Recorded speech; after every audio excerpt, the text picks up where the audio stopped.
Hi, my name is Kara, and this is my husband Trevor, and my child Asher is 8 with Sanfilippo Syndrome type A. We live in Louisiana, and today we want to share a little bit about our decision making and logistics we consider when we're traveling long distance and how we navigate that in our lives. We just recently took a trip to St. Louis, Missouri to visit some other Sanfilippo families, and we decided instead of driving like we normally drive, we would try an RV. So we rented an RV just to see what that would be like. So just a few things that we kind of think about whenever we are traveling. First thing is just all the stuff that we have to take as far as that stuff that helps Asher, helps him to be more comfortable, and it makes him feel like he's more at home. We take everything that he needs for his bed, his medications that he needs.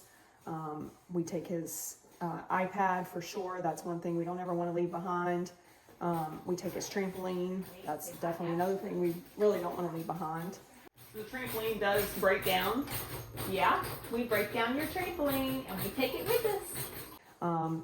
Again, we just try to mimic the environment that he has here at the house.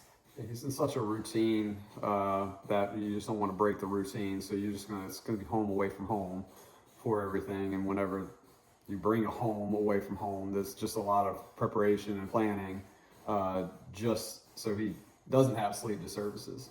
And then another thing that just kind of makes traveling difficult when we're actually traveling, things we think about before we leave are, where are we going to stop if he has, a dirty diaper, where we're going to eat. We have to kind of plan out our whole trip before we leave. The RV situation we thought would kind of help us with some of that, just due to the fact that Trevor could drive while I sat in the back and, either fed Asher or maybe changed a dirty diaper. Some other things that we think about, again, before we leave or before we even decide that we're going to take a trip is where we're going to stay when we get there. Hotels are not really, I don't think they really work for us. It's tough because it's when you have all the stuff and the sleeping arrangements and everybody's in one room, you kind of need to get a home feel for it. We usually try to get maybe like an Airbnb, so we have 2 separate rooms instead of just staying in one room like a hotel.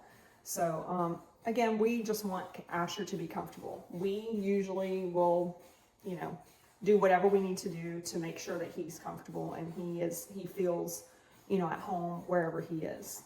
And then as far as us traveling by, plane or, either driving or flying, we always choose driving just because, I don't know, just thinking about flying with Asher, airplanes just aren't really, I don't think they're very special needs friendly, especially with an older child like Asher.